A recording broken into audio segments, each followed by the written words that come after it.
में एक बूढ़ी अम्मा एक झोपड़ी में रहती थी। वो अपना पेट पालने के लिए चूल्हे पर लोगों के लिए मक्के की रोटी और साग बनाकर बेचती थी। एक दिन एक मुसाफिर उधर से गुजर रहा होता है। उड़ी बाबा, बाप रे बाप, बड़ा गर्मी है आज तो।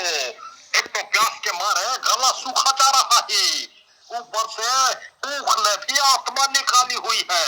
उड़ी बाबा, यहाँ तो कोई होटल भी नहीं दिख रहा। वो यहाँ वहाँ अपनी नजरें घुमाता है। उड़ी बाबा, अरे वो झोपड़ी के बाहर कुछ लिखा तो है। क्या है? गरम गरम मक्के की रोटी ते साग खाओ, जितने बने उतने पैसे दे जाओ। सही है दादा, और क्या चाहिए? चलो आज यही ट्राई करते हैं। मुसाफिर उस अम्मा के पास जाता है और कहता है, अरे अम्मा, जरा पानी मिलेगा क्या? प्यास लगी है बहुत। हाँ बेटा, क्यों नहीं। भला इतनी गर्मी में भी पानी को कौन मना करेगा। अभी लाती हूँ। अम्मा धीमे धीमे अंदर जाती है और मटके से लोटे में पानी भर लाती है। मुसाफिर पानी पी लेता है। अम्मा, अब खाना खिला दो जल्दी से। अभी लाई बेटा, कहकर अम्मा गरम गरम मक्के की रोटी चूल्हे पर सेकने लगती है और प्लेट लगाकर उसे दे देती है। बूढ़ी बाबा, अम्मा, बड़े दिनों के बाद आज हमको घर का जैसा स्वाद मिला है। अम्मा, अगर आप बुरा न मानो तो हम कुछ देर यहाँ खटिया पर सो जाऊं। सो जाओ जितनी देर मन करे। मुसाफिर गहरी नींद में सो जाता है। तब वो अम्मा अपने असली रूप में आती है, यानी चुड़ैल के रूप में। एक और मुर्गी मेरे जाल में फंस गई। मेरी जादुई मक्के की रोटी खाई है तूने। बस कुछ ही देर में ये रोटियां तेरे शरीर में बहते रक्त में घुल जाएंगी और फिर तुझे ना चाहते हुए भी यहाँ आना ही पड़ेगा। कुछ घंटे सोने के बाद जब मुसाफिर की नींद खुलती है तो चुड़ैल वापस अम्मा के रूप में आ जाती है। अच्छा अम्मा, धन्यवाद। ये लो पैसे, भगवान ने चाहा तो फिर मिलेंगे। भगवान क्या करेगा इसमें, तेरे को तो आना ही पड़ेगा। ठीक है बेटा, जुग जुग जियो। ऐसे ही ना जाने कितने लोगों को वो चुड़ैल अम्मा के रूप में अपनी जादुई रोटियां खिलाया करती थी। एक दिन उस बूढ़ी चुड़ैल की बेटी आती है उससे मिलने। अरे बेटी, तू कैसे आ गई आज? सब खैरियत तो है?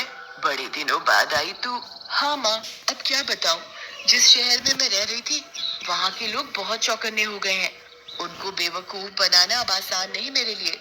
वहाँ मेरा गुजारा बिना इंसानों को खाए उनका खून पे नहीं हो रहा है।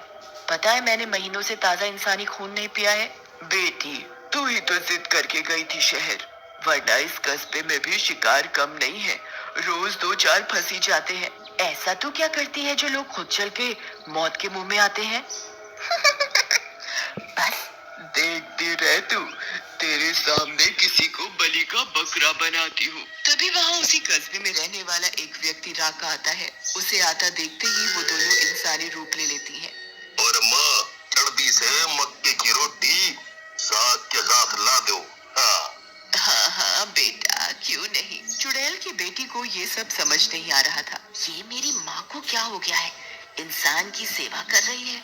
यहाँ इंसान आसपास नहीं भटकता और इधर इंसान चल के आ रहा है तो ये रोटी साग खिला रही है, वो भी खुद बना के। सठिया गई है ये मेरी बूढ़ी माँ। फिर अम्मा राका को खाना खिलाती है। बातचीत करके राका चला जाता है और वो चुड़ैल और उसकी बेटी चुड़ैली रूप में आ जाते हैं। ये क्या ड्रामा है माँ? रोटी साग वो भी खुद बनाकर, वो भी इंसान जाति के लिए। अरे ये जादुई रोटियां हैं, जो भी इन्हें खा के जाता है वो दोबारा जरूर आता है।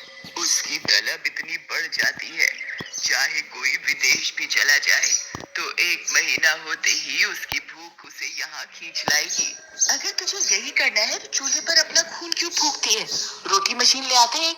वो क्या होता है? अरे माँ, वो एक रोटी बनाने वाली मशीन है। इसमें सैकड़ों रोटियां एक साथ बन सकती हैं।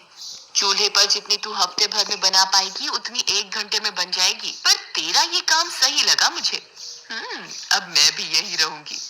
चुड़ैल बेटी शहर जाकर जादुई रोटी बनाने वाली मशीन ले आती है। अब दोनों चुड़ैल माँ बेटी मिलकर जादुई रोटियां बनाकर लोगों को खिलाने लगी। चुड़ैल की बेटी ने शहर तक जादुई रोटियों का प्रचार फैला दिया। अब चुड़ैल और उसकी बेटी के पास रोज के 15-20 लोग आने लगे और उनकी जादुई मक्के की रोटियों के जाल में फंसने लगे। करीब करीब 1 महीना हो जाता है। एक सुबह वही मुसाफिर सोकर उठा ही होता है कि ओ ओ हमारा पेट, हो भूख के मारे हमारा पेट बहुत दुख रहा है। क्या खाऊं मैं? मुसाफिर बिस्तर से उठता है और किचन में नाश्ता बनाता है। अरे भगवान, ऐसी क्या आग लग गई इस पेट में कि इतना नाश्ता करने के बाद भी भूख लगी ही जा रही है। अभी क्या खाऊं मैं? मुसाफिर घर में जो कुछ भी खाने का रखा होता है खा जाता है, फिर भी उसकी भूख शांत नहीं होती। हुई बाबा, इतने सब खोने के बाद भी हमारा मन वही मक्के का रोटी और साग खाने को करता है। आज तक वैसा पहले कभी नहीं हुआ। आज पता नहीं ऐसा क्यों लग रहा है। मुसाफिर को अपने पेट के आगे हाथ जोड़ने ही पड़ते हैं और वो शहर में कस्बे में आता है अम्मा के हाथ का खाना खाने। इतना सब खाने की वजह से मुसाफिर का पेट बहुत बड़ा हो जाता है, पर भूख के मारे उसका पेट तो मानो जमीन में कटकर गिरने वाला हो। कुछ देर चलने के बाद मुसाफिर चुड़ैल की झोपड़ी में पहुंच जाता है। अरे अम्मा, अम्मा, अरे अम्मा किधर हो? अरे कहाँ हो?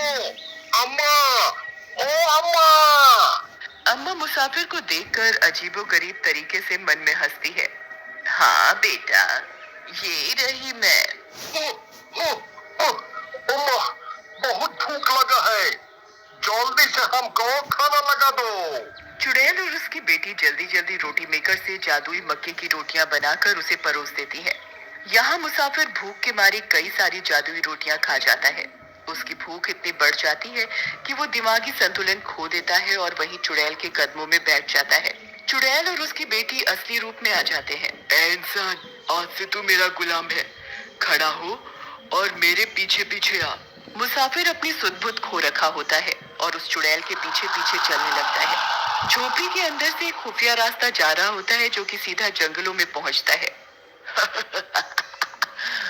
यहाँ तेरी चीख सुनने वाला कोई नहीं होगा। और वो उस मुसाफिर का सर धड़ से उखाड़कर अलग कर देती है और उखड़ी हुई गर्दन से खून पीने लगती है। लोग गायब हो रहे हैं, ये पूरे कस्बे और आसपास के शहरों में बात जाने लगी। कल रात जंगल में फिर से एक बिना सर का धड़ पाया गया। सोच कभी मैं भी जाऊं और तुझे मेरे धड़ की खबर सुनने को मिले। तुम्हारी हरकतें ऐसी हैं कि तुम्हें तो यमराज भी आधे रास्ते से ही वापस छोड़ जाएगा परेशान होकर। अब अमावस्या की रात आती है। आज रात को तो पूजा होनी है और इंसान की बलि देनी है, पर कहाँ से लाएंगे इंसान हम? लालच में आकर हम रोज के शिकार खा डालते हैं। कोई नहीं, मेरे पास एक तरकीब है, चलो।